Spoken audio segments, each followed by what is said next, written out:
going on, guys? My name is Tommy. Welcome back to the channel, and happy Friday once again.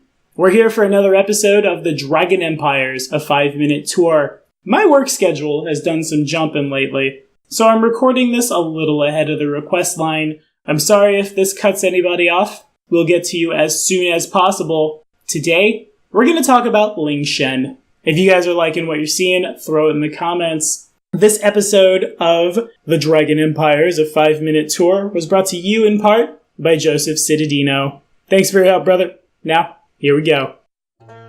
So, of all the successor states in Tian Sha, Lingshen is the mightiest. It controls the largest armies, partially because its soldiers never cease to serve. Upon a soldier's death in Lingshen, their spirits inhabit specifically created terracotta warriors. This eternal loyalty is one of the 99 proofs that the succession of Imperial Lung Hua rightfully falls to Lingshen, although Chuan and Po Li would disagree. Follow this card right up here if you didn't get caught up on Chuan. Right here will take you to Po Li. Just gonna go ahead and get out ahead of it on this one. The real world equivalent for Lingshen is China.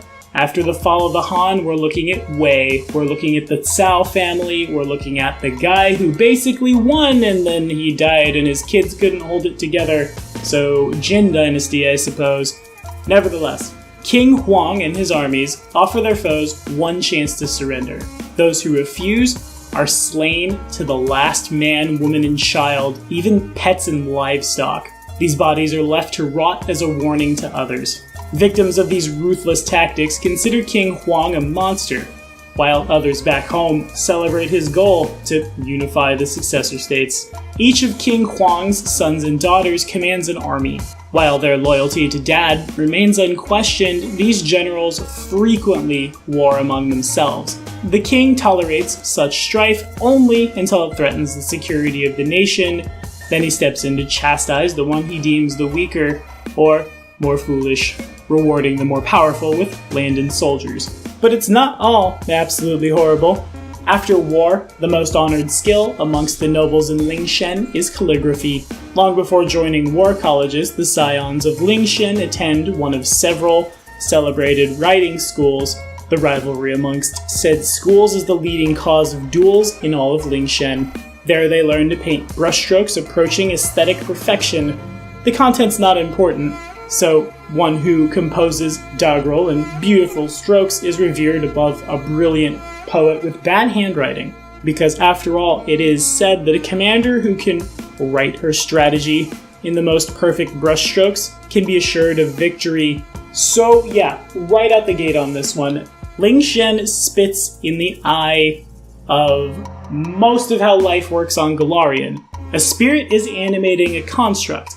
Now, that's not an undead, but that spirit's not allowed to, move forward with its cycle, get its reward or punishment. So right out the gate, I imagine the Pharasmans hate this place.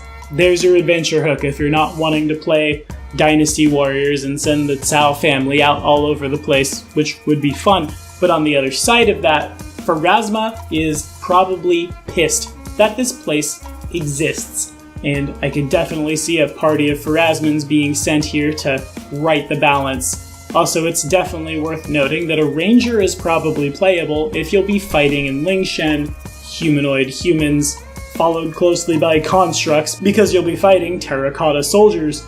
Should get a lot of mileage. I can dig it. Well, what do you think about Lingshen? Have we adventured here? How do we feel about historical campaign settings? Or historical campaign settings twisted in with some fantasy to keep a little bit of Qin Shi Huangdi alive as the terracotta soldiers from his burial ground literally rise to defend the glory of the empire. Let me know all about it in the comments. As always, we'll keep that conversation a-running.